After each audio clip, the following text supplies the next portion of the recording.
Kemarin ada jubir istana, namanya saya ngeri, nggak usah sebutkan, mengatakan ternyata Pak Jokowi puasa Daud 18 tahun dan setiap malam bermunajat kepada Allah. Begitu dekatnya Jokowi dengan Allah karena memikir rakyat Indonesia. Karena itu pada pasca tanggal 2 Oktober 2024 adalah saat yang tepat untuk menyeret Jokowi ke penjara dan mengadili dirinya untuk umum terbuka ke penjara dan mengadili dirinya bersama seluruh dinasti politiknya di hadapan pengadilan yang terbuka untuk umum agar seluruh rakyat tahu bahwa setiap kezaliman ada balasannya.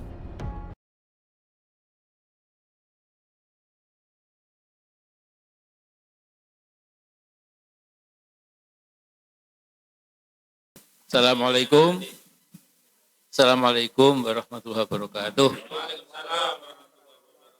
Jadi saya diberi tugas oleh teman-teman kita semua untuk membacakan pointers, pernyataan bersama advokat, ulama, tokoh bangsa, dan aktivis nasional perihal 1 bulan jelang Joko Widodo lengser, seret saudara Joko Widodo ke penjara pasca lengser. Kekuasaan Presiden Joko Widodo akan efektif berakhir per tanggal 20 Oktober 2024. Itu artinya usia kekuasaan Jokowi demi hukum akan berakhir dalam tempo 1 bulan lagi. Sepanjang menjabat sebagai Presiden RI, sejak pertama dilantik pada tanggal 20 Oktober 2014, hingga jelang lengser 20 Oktober 2024, saudara Joko Widodo telah banyak melakukan kejahatan dan menerbitkan berbagai kebijakan yang zalim terhadap rakyat. Berkaitan dengan hal ini, kami advokat, ulama, tokoh bangsa, dan aktivis nasional menyampaikan pernyataan sebagai berikut. Pertama, bahwa segala kejahatan dan kezaliman saudara Jokowi telah diketahui dan dirasakan dampaknya oleh seluruh rakyat.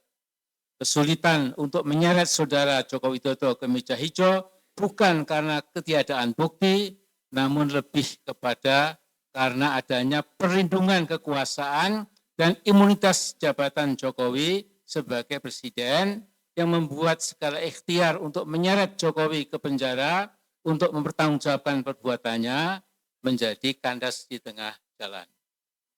Kedua, begitu juga ikhtiar untuk menuntut secara hukum terhadap dinasti politik Jokowi, baik terhadap Gibran Raka Buming Raka, Kaisang Pangarep, Bobi Nasution, dan Kahiyang Ayu, semua ikhtiar menjadi mentok bukan karena ketiadaan bukti hukum, melainkan karena adanya perlindungan kekuasaan Presiden terhadap dinasti politiknya, sehingga upaya untuk menyeret dinasti politik Jokowi ke penjara juga mentok, tak bisa berlanjut hingga ke pengadilan.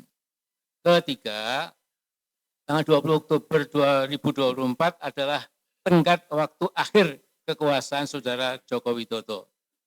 Setelah itu, saudara Joko Widodo tidak lagi memiliki kekuasaan yang bisa digunakan untuk melindungi kejahatan dirinya dan dinasti politiknya dari tuntutan hukum seluruh rakyat. Tidak akan bisa mengelak lagi insya Allah.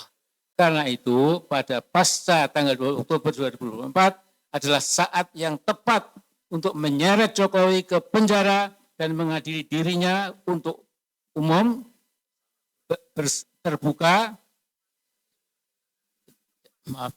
ke penjara dan mengadili dirinya bersama seluruh dinasti politiknya di hadapan pengadilan yang terbuka untuk umum agar seluruh rakyat tahu bahwa setiap kezaliman ada balasannya.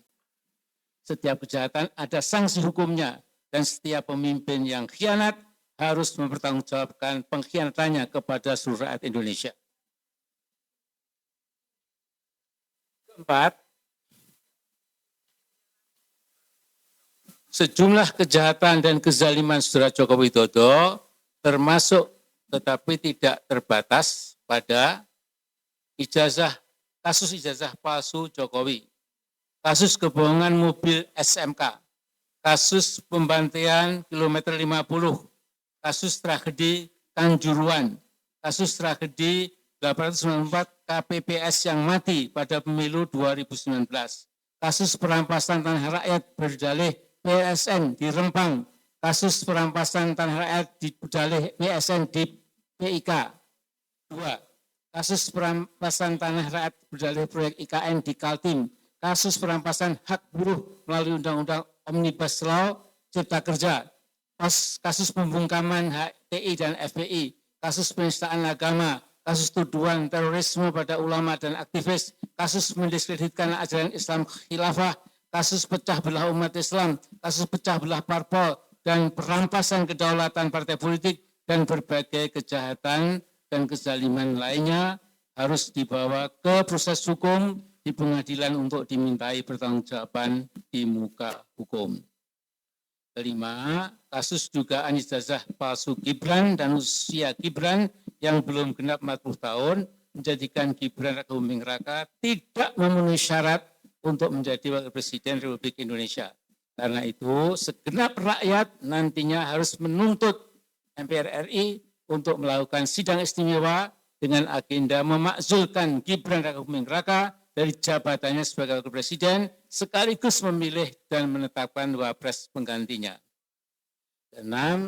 Kasus dugaan korupsi Gibran dan Kaisang yang telah dilaporkan Ubedillah Badrun di KPK, juga kasus dugaan korupsi Bobi Nasution dan istrinya Kahiyang pada kasus korupsi tambang Blok Medan di Halmahera Timur juga harus diusut tuntas dan menjebloskan seluruh dinasti politik Jokowi ke penjara. Demikian pernyataan disampaikan Jakarta 21 September tahun 2024. Allahu Akbar. Merdeka. Ditambah tidak ada di sini, tetapi kita kaget sekaget-kagetnya, kebohongan terus bermunculan. Kemarin ada jubir istana, namanya saya ngeri, nggak usah sebutkan, mengatakan ternyata Pak Jokowi puasa Daud 18 tahun dan setiap malam bermunajat kepada Allah. Begitu dekatnya Jokowi dengan Allah karena memikir rakyat Indonesia. Mudah-mudahan doa kita akan dijawab. Assalamualaikum warahmatullahi wabarakatuh.